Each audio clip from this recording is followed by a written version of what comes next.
ਤੇ ਹੁਣ ਪੇਸ਼ ਹੈ ਪ੍ਰੋਗਰਾਮ ਫੋਕਸ ਪੰਜਾਬੀ ਜਰਨੈਲ ਬਸੋਤਾ ਵੱਲੋਂ ਆਪ ਸਭ ਦਾ ਸਵਾਗਤ।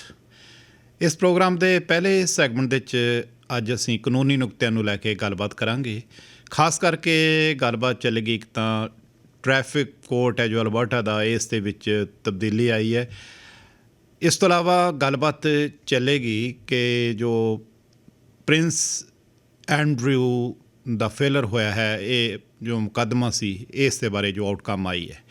ਸੋ ਇਸ ਸੰਬੰਧੀ ਗੱਲਬਾਤ ਕਰਨ ਲਈ ਸਾਡੇ ਨਾਲ ਜੁੜ ਰਹੇ ਨੇ ਵਕੀਲ ਬ੍ਰਿਜ ਮੋਹਨ ਜੀ। ਬ੍ਰਿਜ ਮੋਹਨ ਜੀ, ਸਵਾਗਤ ਹੈ ਆਪ ਜੀ ਦਾ। ਹੈਲੋ ਜਰਨੈਲ ਜੀ, ਸਤਿ ਸ਼੍ਰੀ ਅਕਾਲ। ਸਤਿ ਸ਼੍ਰੀ ਅਕਾਲ ਜੀ, ਜੀ ਆਇਆਂ ਨੂੰ, and happy Lohri sir. Same to you Jarnail ji. Brij Mohan ji, Alberta ਦਾ ਜੋ ਟ੍ਰੈਫਿਕ ਕੋਰਟ ਹੈ ਇਸ ਦੇ ਵਿੱਚ 31 ਮਾਰਚ ਤੋਂ ਬਾਅਦ 31 ਜਨਵਰੀ ਤੋਂ ਬਾਅਦ ਕੁਛ ਤਬਦੀਲੀਆਂ ਕੀਤੀਆਂ ਜਾ ਰਹੀਆਂ ਨੇ, 1 ਫਰਵਰੀ ਤੋਂ ਲੈ ਕੇ ਔਨਵਰਡਸ। ਇਸ ਬਾਰੇ ਦੱਸੋ, ਇਹ ਤਬਦੀਲੀਆਂ ਕੀ ਨੇ, ਕਿਉਂ ਲੋੜ ਪਈ ਇਹਨਾਂ ਤਬਦੀਲੀਆਂ ਦੀ? ਜਰਨੈਲ ਜੀ, ਇਹ ਤਬਦੀਲੀਆਂ ਬਹੁਤ ਹੀ ਵੱਡੀਆਂ ਹਨ, ਬਹੁਤ ਵੱਡਾ ਰੈਵੋਲੂਸ਼ਨ ਆ, ਬਹੁਤ ਹੀ ਡੇਅਰਿੰਗ ਸਟੈਪ ਲਿਆ ਆਪਣੀ ਅਲਬਰਟਾ ਦੀ ਕੰਜ਼ਰਵੇਟਿਵ ਗਵਰਨਮੈਂਟ ਨੇ। ਉਹ ਅਲਬਰਟਾ ਵਿੱਚ ਜਿਹੜਾ ਕਿ ਸਦੀਆਂ ਬੱਧਿਆ ਟ੍ਰੈਫਿਕ ਕੋਰਟ ਚੱਲ ਰਹੀ ਸੀ, ਉਸ ਨੂੰ ਖ਼ਤਮ ਕਰਨ ਦੀ ਕੋਸ਼ਿਸ਼ ਕਰ ਰਹੇ ਹਾਂ ਜੀ।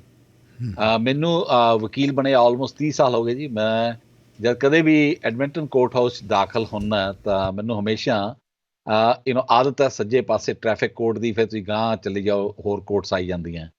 ਪਰ ਹੁਣ ਉਸ ਨੂੰ ਇਹ ਬਿਲਕੁਲ ਬਦਲਣ ਦੀ ਕੋਸ਼ਿਸ਼ ਕਰ ਰਹੇ ਹਾਂ। ਤੁਹਾਡੇ ਸੁਣਨ ਵਾਲੇ ਸਰੋਤੇ, ਮੈਨੂੰ ਪਤਾ ਆਸਟ੍ਰੇਲੀਆ ਤਾਂ ਹੀ ਬੈਠੇ ਆ, ਲੱਖਾਂ ਦੀ ਤਾਦਾਦ 'ਚ ਤੁਹਾਡਾ ਲੋਕੀ ਪ੍ਰੋਗਰਾਮ ਦੀ ਉਡੀਕ ਕਰਦੇ ਆ। ਉਹਨਾਂ ਨੂੰ ਕਦੇ ਨਾ ਕਦੇ ਜ਼ਿੰਦਗੀ 'ਚ ਹੋ ਸਕਦਾ ਟ੍ਰੈਫਿਕ ਟਿਕਟ ਮਿਲੀ ਹੋਵੇ, ਚਾਹੇ ਉਹ ਸਪੀਡਿੰਗ ਦੀ ਹੋਵੇ ਜਾਂ ਸੈੱਲਫੋਨ ਯੂਜ਼ ਕਰਨ ਦੀ ਹੋਵੇ ਜਾਂ ਟ੍ਰੈਫਿਕ ਲਾਈਟ ਟੱਪਣ ਦੀ ਹੋਵੇ ਜੀ। ਜਦ ਕਦੇ ਵੀ ਆਪਾਂ ਨੂੰ ਟ੍ਰੈਫਿਕ ਟਿਕਟ ਮਿਲਦੀ ਹੈ ਤਾਂ ਆਪਣੇ ਕੋਲ ਦੋ ਹੱਕ ਹੈ ਜੀ। ਇੱਕ ਤਾਂ ਜਾਂ ਤੁਸੀਂ ਟ੍ਰੈਫਿਕ ਟਿਕਟ ਪੇ ਕਰ ਸਕਦੇ ਹੋ, that's the end of the story, ਤੁਹਾਡੇ ਲਾਇਸੈਂਸ 'ਤੇ ਪੁਆਇੰਟ ਚੜ੍ਹ ਜਾਣਗੇ, ਜਾਂ ਮੋਸਟ ਪ੍ਰੋਬਬਲੀ ਜਾਂ ਤੁਸੀਂ ਉਸ ਨੂੰ ਕੋਰਟ ਵਿੱਚ ਚੁਣੌਤੀ ਦੇ ਸਕਦੇ ਹੋ, ਫਾਈਟ ਕਰ ਸਕਦੇ ਹੋ। ਹੁਣ ਤੁਹਾਡਾ ਜਿਹੜਾ ਚੁਣੌਤੀ ਦੇਣ ਦਾ ਅਧਿਕਾਰ ਸੀ ਉਹ ਤੁਹਾਤੋਂ ਸ਼ਰੇਆਮ ਖੋਇਆ ਜਾ ਰਿਹਾ। ਸਭ ਤੋਂ ਮਹੱਤਵਪੂਰਨ ਗੱਲ ਤਾਂ ਇਹ ਹੈ ਕਿ ਵੀ ਤੁਹਾਨੂੰ ਹੁਣ ਆਪ ਸਾਬਤ ਕਰਨਾ ਪਊਗਾ ਕਿ ਵੀ ਤੁਸੀਂ ਬੇਕਸੂਰ ਹੋ। ਪਹਿਲਾਂ ਐ ਹੁੰਦਾ ਸੀ, ਜਦ ਤੁਸੀਂ ਉਹਨਾਂ ਨੂੰ ਚੁਣੌਤੀ ਦਿੰਦੇ ਸੀ ਤਾਂ ਸਰਕਾਰੀ ਵਕੀਲ ਨੂੰ ਕੋਰਟ ਦੇ ਜਿਹੜਾ ਨਿਯੁਕਤ ਜੱਜ ਹੁੰਦਾ ਸੀ ਉਹਨੂੰ ਸੈਟਿਸਫਾਈ ਕਰਨਾ ਪੈਂਦਾ ਸੀ ਵੀ ਤੁਸੀਂ ਕੋਈ ਗਲਤ ਗੱਲ ਕੀਤੀ ਹੈ। ਪਰ ਤੁਹਾਨੂੰ ਹੁਣ ਆਪਣੀ ਜਿਹੜੀ ਨਿਰਦੋਸ਼ ਸਾਬਤ ਤੁਹਾਨੂੰ ਆਪ ਕਰਨਾ ਪਊਗਾ, ਜੋ ਕਿ ਆਪਣੇ ਮੁੱਢਲੇ ਕ੍ਰਿਮੀਨਲ ਜਾਂ ਕੋਈ ਵੀ ਜਿਹੜਾ ਆਪਣਾ ਟ੍ਰੈਫਿਕ ਦੇ ਕਾਨੂੰਨ ਆ ਉਹਦੇ ਬਿਲਕੁਲ ਉਲਟ ਜਾ ਰਿਹਾ ਜੀ। ਹੁਣ ਇੱਕ ਵਾਰ ਪੁਲਿਸ ਅਧਿਕਾਰੀ ਨੇ ਤੁਹਾਨੂੰ ਟਿਕਟ ਦੇਤੀ, ਉਹਦੀ ਆਲਮੋਸਟ ਗੱਲ ਮੰਨੀ ਜਾਊਗੀ, ਤੁਹਾਡਾ ਅਦਾਲਤ ਜਾਣ ਦਾ ਹੱਕ ਤੁਹਾਤੋਂ ਖੋਹ ਲਿਆ ਜਾਊਗਾ ਜੀ। ਸੋ ਹੁਣ ਚੈਲੰਜ ਨਹੀਂ ਕਰ ਸਕਦੇ ਜਿਸ ਤਰ੍ਹਾਂ ਤੁਸੀਂ ਦੱਸ ਰਹੇ ਹੋ। ਫਿਰ ਇਹ ਸਿਸਟਮ ਕੰਮ ਕਿਵੇਂ ਕਰੇਗਾ? ਫਿਰ ਸਾਰਿਆਂ ਨਾਲੋਂ ਵੱਡੀ ਜਿਹੜੀ ਇਹਨਾਂ ਨੇ ਚੇਂਜ ਕੀਤੀ ਹੈਰਾਨੀ ਵਾਲੀ ਉਹ ਇਹ ਕਿ ਵੀ ਜਦ ਤੁਹਾਨੂੰ ਕੋਈ ਟਿਕਟ ਮਿਲਦੀ ਹੈ ਤਾਂ ਉਹਦਾ ਜਿਹੜਾ ਡਿਸਪਿਊਟ ਕਰਨ ਦਾ ਟਾਈਮ ਹੈ ਉਹ ਇਹਨਾਂ ਨੇ 7 ਦਿਨ ਦਾ ਵੱਧ ਦਿੱਤਾ, 7 ਦਿਨ ਦਾ ਬੰਦ ਦਿੱਤਾ ਜੀ। So within 7 days you will have to dispute the ticket. Number 2, ਜੇ ਤੁਸੀਂ ਟਿਕਟ ਡਿਸਪਿਊਟ ਕਰਨੀ ਹੈ ਤੁਹਾਨੂੰ $150 ਜਮ੍ਹਾਂ ਕਰਵਾਉਣਾ ਪੈਣਾ, ਗਵਰਨਮੈਂਟ ਦੀ ਫੀਸ ਹੈ। ਸੋ ਲੈਟਸ ਸੇ ਕਿ ਵੀ ਤੁਹਾਨੂੰ ਟਿਕਟ ਮਿਲਦੀ ਹੈ $300 ਦੀ, ਤਾਂ ਤੁਹਾਨੂੰ $150 ਤਾਂ ਪਹਿਲਾਂ ਹੀ ਜਮ੍ਹਾਂ ਕਰਵਾਉਣਾ ਪੈ ਜਾਣਾ ਡਿਸਪਿਊਟ ਕਰਨ ਲਈ। ਅਤੇ ਉਸ ਤੋਂ ਬਾਅਦ ਤੁਹਾਡੀ ਕੋਰਟ ਵਿੱਚ ਸੁਣਵਾਈ ਨਹੀਂ ਹੋਊਗੀ, ਤੁਹਾਡੀ ਸਾਰੀ ਗੱਲਬਾਤ, ਤੁਹਾਡਾ ਸਾਰਾ ਮਾਮਲਾ ਕੰਪਿਊਟਰ 'ਤੇ ਨਜਿੱਠਿਆ ਜਾਊਗਾ ਅਤੇ ਸਰਕਾਰੀ ਕਰਮਚਾਰੀ ਤੁਹਾਡਾ ਫੈਸਲਾ ਕਰੂਗਾ। ਸਰਕਾਰ ਜਿਹਨੂੰ ਤਨਖਾਹ ਦਿੰਦੀ ਹੈ, ਕੀ ਉਹ ਇੱਕ ਨਿਰਪੱਖ ਜੱਜ ਦੀ ਤਰ੍ਹਾਂ ਫੈਸਲਾ ਕਰ ਸਕੂਗਾ?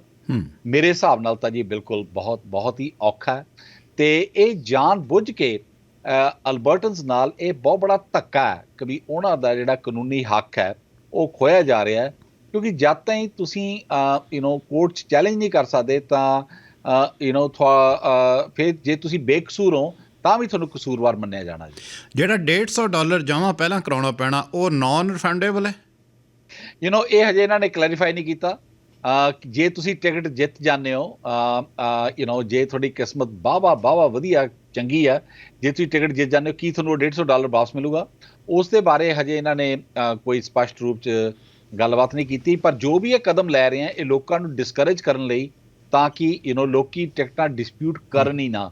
ਮੈਂ ਇਸ ਗੱਲ ਨਾਲ ਪੂਰਾ ਅਸੀਂ ਇਸ ਗੱਲ ਨੂੰ ਜਾਣਦੇ ਹਾਂ ਕਿ ਵੀ ਟ੍ਰੈਫਿਕ ਕੋਰਟ 'ਚ ਟਿਕਟਾਂ ਬਹੁਤ ਉੱਥੇ ਬਿਜ਼ੀ ਕੰਮ ਹੈ ਟ੍ਰੈਫਿਕ ਕੋਰਟ ਦਾ। ਪਰ ਨਾਲ ਹੀ ਨਾਲ ਜਦ ਆਪਾਂ ਨਿਆਂ ਪ੍ਰਣਾਲੀ ਦੀ ਗੱਲਬਾਤ ਕਰੀਦੀ ਹੈ, ਨਿਆਂ ਪ੍ਰਣਾਲੀ ਨਾ ਹੀ ਆਸਾਨ ਹੈ ਨਾ ਹੀ ਸਸਤੀ ਹੈ, ਪਰ ਲੋਕਾਂ ਦੇ ਹੱਕਾਂ ਤੇ ਡਾਕਾ ਨਹੀਂ ਮਾਰਨਾ ਚਾਹੀਦਾ।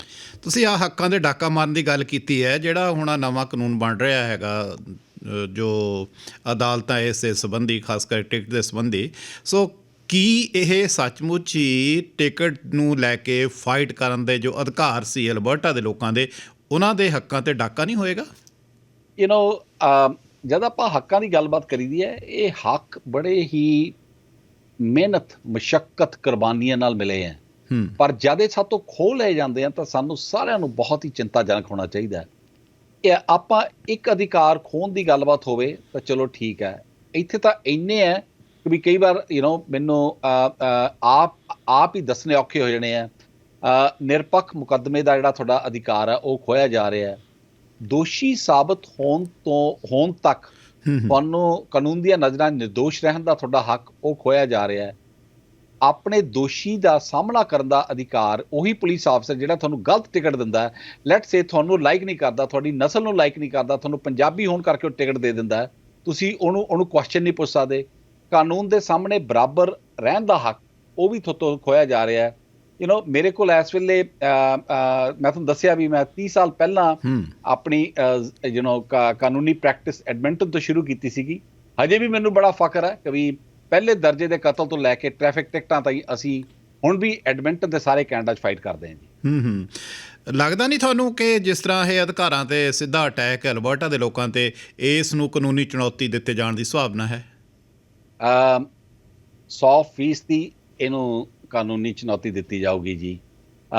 ਮੇਰੇ ਲਈ ਸੋਚਣਾ ਵੀ ਕਾਫੀ ਮੁਸ਼ਕਿਲ ਹੋਊਗਾ ਕਿ ਵੀ ਇਹ ਜਿਹੜੀਆਂ ਨਵੀਆਂ ਤਬਦੀਲੀਆਂ ਆ ਰਹੀਆਂ, ਇਹ ਆਪਣਾ Canadian charter of rights and freedoms ਦੀ ਜਿਹੜੀ ਸਕਰੂਟਨੀ ਹੈ, ਉਹਦੀ ਜਿਹੜੀ ਸਖਤ ਤਲਵਾਰ ਆ, ਉਹਦੇ ਥੱਲਿਓਂ ਕਿਵੇਂ ਲੰਘ ਸਕਦੀਆਂ ਜੀ। ਇੱਕ ਗਰੀਬ ਵਿਅਕਤੀ ਨੂੰ, ਜਿਹਨੂੰ ਆਮ ਆਪਣੀ ਰੋਟੀ ਰੋਜੀ ਕਮਾਣੀ ਬਹੁਤ ਔਖੀ ਹੈ, ਉਹਦੇ ਲਈ $150 ਦਾ ਭੁਗਤਾਨ ਕਰਨਾ, ਫਿਰ 7 ਦਿਨਾਂ ਦੇ ਅੰਦਰ ਅੰਦਰ ਚੈਲੰਜ ਕਰਨਾ, ਨਿਆਂ ਸਸਤਾ ਜਾਂ ਆਸਾਨ ਨਹੀਂ, ਪਰ ਇਹ ਸਭ ਤੋਂ ਮਹੱਤਵਪੂਰਨ ਚੀਜ਼ ਹੈ। ਅਤੇ ਸਰਕਾਰ ਜਦ ਆਪਾਂ ਸਰਕਾਰ ਦੀ ਤਾਕਤ ਦੀ ਗੱਲਬਾਤ ਕਰੀਦੀ ਹੈ ਜਾਂ ਆਮ ਵਿਅਕਤੀ ਦੀ, ਜਦ ਉਹਦੇ ਵਿੱਚ ਸੰਤੁਲਨ ਲਿਆਣਾ ਇਹ ਕੋਈ ਸੌਖਾ ਨਹੀਂ ਜੀ। ਜੀ, ਅਤੇ ਹੁਣ ਗੱਲ ਕਰਦੇ ਹਾਂ ਪ੍ਰਿੰਸ ਐਂਡਰੂ ਦੀ ਡਿਫੀਟ ਹੋਈ ਹੈ, ਜੋ ਅਦਾਲਤੀ ਫੈਸਲਾ ਹੋਇਆ, ਇਸ ਬਾਰੇ ਦੱਸੋ। What happen in the court? ਹਾਂਜੀ, ਦੇਖ ਲਓ ਜਰਨੈਲ ਜੀ, ਰਾਜਾ ਜਾਂ ਰੰਕ, ਨਿਆਂ ਦੇ ਸਾਹਮਣੇ ਸਭ ਬਰਾਬਰ ਹੈ ਜੀ। ਹੁਣ ਇਹ ਜੋ ਗੱਲਾਂ ਬਾਤਾਂ ਹੋ ਰਹੀਆਂ, ਅੱਜ ਤੋਂ 50-100 ਸਾਲ ਪਹਿਲਾਂ ਕੋਈ ਸੋਚ ਵੀ ਨਹੀਂ ਸਕਦਾ ਸੀਗਾ। ਬਰਤਾਨੀਆ ਦਾ ਜਿਹੜਾ ਰਾਜ ਹੈ ਉਹ ਸਾਰੀ ਦੁਨੀਆ 'ਤੇ ਰਿਹਾ, ਅਤੇ ਕਹਿੰਦੇ ਸੀ ਵੀ ਬਰਤਾਨੀਆ ਦੇ ਰਾਜ 'ਚ ਕਦੇ ਸੂਰਜ ਛੁਪਦਾ ਨਹੀਂ ਸੀਗਾ, ਅਤੇ ਉਹਨਾਂ ਵੱਲ ਕੋਈ ਅੱਖ ਚੱਕ ਕੇ ਨਹੀਂ ਦੇਖ ਸਕਦਾ ਸੀਗਾ। ਮਹਾਰਾਣੀ ਦੇ ਦੂਜੇ ਜਨਮੇ ਪੁੱਤਰ 'ਤੇ ਨਿਊਯਾਰਕ ਵਿੱਚ ਇੱਕ ਔਰਤ ਨੇ ਜਿਨਸੀ ਸ਼ੋਸ਼ਣ ਲਈ ਮੁਕੱਦਮਾ ਸ਼ੁਰੂ ਕੀਤਾ ਸੀਗਾ, ਅਤੇ ਉਹਨੇ ਕਿਹਾ ਸੀ ਵੀ ਉਹ ਪ੍ਰਿੰਸ ਐਂਡਰੂ ਨੇ ਉਹਦੇ ਨਾਲ ਉਹਦਾ ਜਿਨਸੀ ਸ਼ੋਸ਼ਣ ਕੀਤਾ ਸੀ ਜਦ ਉਹ ਟੋਟਲੀ 17 ਵਰ੍ਹਿਆਂ ਦੀ ਸੀਗੀ। ਪ੍ਰਿੰਸ ਐਂਡਰੂ ਇਸ ਕੇਸ ਨੂੰ ਖਾਰਜ ਕਰਵਾਉਣਾ ਚਾਹੁੰਦਾ ਸੀਗਾ, ਪਰ ਉਹ ਅਸਫਲ ਰਿਹਾ, ਅਤੇ ਉਹਦੀ ਬਹੁਤ ਬੜੀ ਹਾਰ ਹੋਈ ਹੈ ਨਿਊਯਾਰਕ ਦੀ ਕੋਰਟ ਵਿੱਚ। ਬਹੁਤ ਸਾਰੇ ਉਹਨੇ ਇਹ ਕਿਹਾ ਕਿ ਵੀ ਇਹ ਕੇਸ ਡਿਸਮਿਸ ਕਰਨਾ ਚਾਹੀਦਾ ਹੈ ਕਿਉਂਕਿ ਇਹਦੇ ਵਿੱਚ ਕੋਈ ਇਹ ਸੱਚ ਨਹੀਂ ਹੈ। ਪਰ ਕਈ ਲੋਕਾਂ ਦਾ ਸੋਚਣਾ ਕਿ ਵੀ ਜਿਹੜਾ ਪ੍ਰਿੰਸ ਨੇ ਇਹ ਕਦਮ ਲਿਆ, ਇਹ ਮੁੜ ਤੋਂ ਹੀ ਜਿਹੜਾ ਕੇਸ ਖਾਰਜ ਕਰਵਾਉਣ ਦੀ ਕੋਸ਼ਿਸ਼ ਕੀਤੀ ਹੈ, ਇਹਦੇ ਨਾਲ ਉਹਦੇ ਤੇ ਜਿਹੜਾ ਪ੍ਰਭਾਵ ਲੋਕਾਂ ਦਾ ਉਹ ਕੋਈ ਬਾਹਲਾ ਚੰਗਾ ਨਹੀਂ ਪਊਗਾ। ਲੋਕਾਂ ਦੀਆਂ ਨਜ਼ਰਾਂ 'ਚ ਜਿਹੜਾ ਮਹਾਰਾਣੀ ਤੇ ਉਹਦੇ ਪਰਿਵਾਰ ਦਾ ਰੁਤਬਾ ਹੈ ਉਹ ਉਹਦੇ 'ਤੇ ਧੱਬਾ ਲੱਗ ਸਕਦਾ ਜੀ। ਜਿਹੜਾ ਤੁਸੀਂ ਕਿਹਾ ਖਾਰਜ ਕਰਾਉਣ ਦੀ ਕੋਸ਼ਿਸ਼ ਕੀਤੀ ਹੈ ਪ੍ਰਿੰਸ ਨੇ, ਤੇ ਜੱਜ ਸਾਹਿਬਾਨ ਕਿਉਂ ਨਹੀਂ ਐਗਰੀ ਹੋਏ ਇਸ ਦੇ ਨਾਲ? ਜੱਜ ਸਾਹਿਬ ਕਹਿੰਦੇ ਕਿ ਵੀ ਇਹ ਬੇਸਿਕਲੀ ਇਸ ਗੱਲ 'ਤੇ ਖਾਰਜ ਕਰਵਾਉਣਾ ਚਾਹੁੰਦੇ ਸੀ ਕਿ ਵੀ ਇੱਕ ਹੋਰ ਸਮਝੌਤੇ ਵਿੱਚ ਇਸੇ ਹੀ ਔਰਤ ਨੇ ਸਾਈਨ ਕੀਤੇ ਸੀਗੇ ਕਿ ਵੀ ਉਹ ਜਿਸ ਬੰਦੇ ਨਾਲ ਸਮਝੌਤਾ ਕਰ ਰਹੀ ਹੈ ਉਹਦੇ ਨਾਲ ਦੇ ਕੋਈ ਹੋਰ ਵੀ ਜੇ ਕੋਈ ਵਿਅਕਤੀ ਹੋਏ ਤਾਂ ਉਹਨਾਂ 'ਤੇ ਮੁਕੱਦਮਾ ਨਹੀਂ ਕਰੂਗੀ। ਅਤੇ ਜੱਜ ਸਾਹਿਬ ਨੇ ਕਿਹਾ ਵੀ ਜੇ ਪ੍ਰਿੰਸ ਐਂਡਰੂ ਦਾ ਨਾਂ ਉਹਦੇ ਦਿਮਾਗ ਸੀਗਾ ਜਦ ਉਹਨੇ ਸਾਈਨ ਕੀਤੇ ਸੀ, ਤਾਂ ਉਹਦਾ ਨਾਂ ਉੱਥੇ ਉਸ ਸਮਝੌਤੇ ਜ਼ਰੂਰ ਲਿਖਿਆ ਹੋਣਾ ਚਾਹੀਦਾ ਸੀ, ਕਿਉਂਕਿ ਪ੍ਰਿੰਸ ਐਂਡਰੂ ਦਾ ਨਾਂ ਉਸ ਐਗਰੀਮੈਂਟ 'ਚ ਨਹੀਂ ਸੀਗਾ। ਇਸ ਕਰਕੇ ਉਸ ਨੂੰ ਇਜਾਜ਼ਤ ਦੇ ਦਿੱਤੀ ਗਈ ਤਾਂ ਕਿ ਨਿਊਯਾਰਕ ਦੀ ਕੋਰਟ ਵਿੱਚ ਪ੍ਰਿੰਸ ਐਂਡਰੂ ਦੇ ਅਗੇਂਸਟ ਸੈਕਸੁਅਲ ਅਸੌਲਟ ਦਾ, ਬਲਾਤਕਾਰ ਦਾ ਕੇਸ ਉਹ ਜਾਰੀ ਰੱਖ ਸਕਦੀ ਹੈ ਜੀ। ਜੀ ਇੱਕ ਪਿਕਚਰ ਹੈ ਪ੍ਰਿੰਸ ਦੇ ਨਾਲ ਤੇ ਵਿਕਟਮ ਦੀ ਸਾਂਝੀ। ਸੋ ਉਹ ਜੋ ਪ੍ਰਿੰਸ ਦਾ ਕਹਿਣਾ ਹੈ ਹੀ ਡਜ਼ ਨਾਟ ਰਿਮੈਂਬਰ ਮੀਟਿੰਗ ਹਰ, ਜਦੋਂ ਕਿ ਪਿਕਚਰ ਵਿੱਚ ਬਿਲਕੁਲ ਕਲੀਅਰ ਹੈ। ਸੋ ਇਸ ਬਾਰੇ ਐਜ਼ ਅ ਲਾਇਰ ਤੁਸੀਂ ਕੀ ਪਿਕਚਰ ਨੂੰ ਵੇਖ ਕੇ ਕਹਿਣਾ ਚਾਹੋਗੇ? ਜਰਨੈਲ ਜੀ, ਅਸੀਂ ਕਈ ਟਰਾਇਲ ਸਿਰਫ ਇੱਕ ਪਿਕਚਰ ਦੇ ਬੇਸ ਤੇ ਜਿੱਤੇ ਹਾਂ।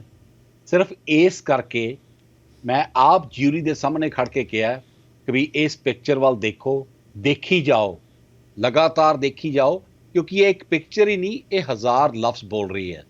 ਸੋ ਉਸ ਪਿਕਚਰ ਵਿੱਚ ਉਹਦੇ ਵਿੱਚ ਉਹ ਪ੍ਰਿੰਸ ਐਂਡਰੂ ਤੇ ਇਹ ਲੜਕੀ ਸ਼ਾਮਲ ਹੈ, ਤੇ ਪਿੱਛੇ ਇੱਕ ਹੋਰ ਔਰਤ ਸ਼ਾਮਲ ਹੈ, ਮਿਸ ਮੈਕਸਵੈਲ, ਜਿਹਨੂੰ ਪਿਛਲੇ ਦਿਨਾਂ 'ਚ ਹੀ ਸੈਕਸ ਟ੍ਰੈਫਿਕਿੰਗ ਦੇ ਕੇਸ ਵਿੱਚ ਕੁੜੀਆਂ ਦਾ ਬਲਾਤਕਾਰ ਕਰਵਾਉਣ ਦੇ ਦੋਸ਼ ਵਿੱਚ ਉਸ ਨੂੰ ਦੋਸ਼ੀ ਕਰਾਰ ਕੀਤਾ ਗਿਆ ਜੀ। ਕੁਈਨ ਦਾ ਪੁੱਤਰ ਹੋਣ ਦੇ ਨਾਤੇ ਉਹ ਉਸ ਤੋਂ ਕਸਮ ਲਈ ਗਈ ਹੈ, ਲਾਇਰਸ ਨੇ ਕਸਮ ਖਵਾਈ ਹੈ। ਸੋ ਅਜਿਹੀ ਸਥਿਤੀ ਨੂੰ ਤੁਸੀਂ ਕਿਵੇਂ ਇਮੈਜਿਨ ਕਰ ਰਹੇ ਹੋ? What if he makes a deal? Prince Andrew ਬਹੁਤ ਹੀ ਮੁਸ਼ਕਲ ਸਥਿਤੀ ਵਿੱਚ ਹੈ ਜੀ। ਜੇ ਉਹ ਕਿਸੇ ਤਰ੍ਹਾਂ ਦਾ ਕੁੜੀ ਨਾਲ ਸਮਝੌਤਾ ਕਰਦਾ, ਉਹਨੂੰ ਪੈਸਾ ਗੱਟਾ ਦਿੰਦਾ, ਤਾਂ ਵੀ ਫਸਦਾ, ਕਿਉਂਕਿ ਲੋਕਾਂ ਦੀਆਂ ਨਜ਼ਰਾਂ 'ਚ ਉਹ ਆਪਣੇ ਆਪ ਨੂੰ ਕਦੇ ਵੀ ਨਿਰਦੋਸ਼ ਨਹੀਂ ਸਾਬਤ ਕਰ ਸਕੂਗਾ। ਦੂਜੇ ਪਾਸੇ ਜੋ ਕੇਸ ਡਿਫੈਂਡ ਕਰਦਾ, ਤਾਂ ਉਹ ਉਹਨੂੰ ਤਿੱਖੇ ਕੁਐਸਚਨ ਪੁੱਛੇ ਜਾਣਗੇ। ਬਾਟਮ ਲਾਈਨ ਇਹ ਹੈ ਵੀ ਨਿਆਂ ਸਿਰਫ ਹੋਣਾ ਹੀ ਨਹੀਂ ਚਾਹੀਦਾ, ਇਹ ਹੁੰਦਾ ਦੇਖਿਆ ਵੀ ਜਾਣਾ ਚਾਹੀਦਾ। ਅਦਾਲਤਾਂ ਰੁੱਝੀਆਂ ਹੋਈਆਂ ਹਨ, ਪਰ ਨਿਆਂ ਦੇਣਾ ਅਦਾਲਤਾਂ ਦਾ ਕੰਮ ਹੈ, ਅਤੇ ਸਰਕਾਰ ਨੂੰ ਇਸ ਨੂੰ ਕਿਸੇ ਵੀ ਹੱਦ ਤਾਈਂ ਖੋਣਾ ਨਹੀਂ ਚਾਹੀਦਾ। ਨਾ ਸਰਕਾਰ ਖੋ ਸਕਦੀ ਹੈ, ਨਾ ਪ੍ਰਿੰਸ ਐਂਡਰੂ ਕਿਸੇ ਦਾ ਹੱਕ ਖੋ ਸਕਦਾ। ਬ੍ਰਿਜਮੋਹਨ ਜੀ, ਬਹੁਤ ਬਹੁਤ ਧੰਨਵਾਦ। ਥੈਂਕ ਯੂ ਜੀ। ਸੋ ਦੋਸਤੋ, ਇਹ ਸੀ ਗੱਲਬਾਤ ਬ੍ਰਿਜਮੋਹਨ ਦੇ ਨਾਲ ਪਹਿਲੇ ਸੈਗਮੈਂਟ ਦੇ। ਹੁਣ ਕਮਰਸ਼ੀਅਲ ਬ੍ਰੇਕ, ਉਸ ਤੋਂ ਬਾਅਦ ਵੱਖੋ ਵੱਖ ਟੌਪਿਕਸ 'ਤੇ ਚਰਚਾ ਲਈ ਵਾਪਸ ਆਉਣੇ ਸੀ। ਤੈਨਾਂ ਨੂੰ ਅਜੇ ਦੇ ਨਾਲ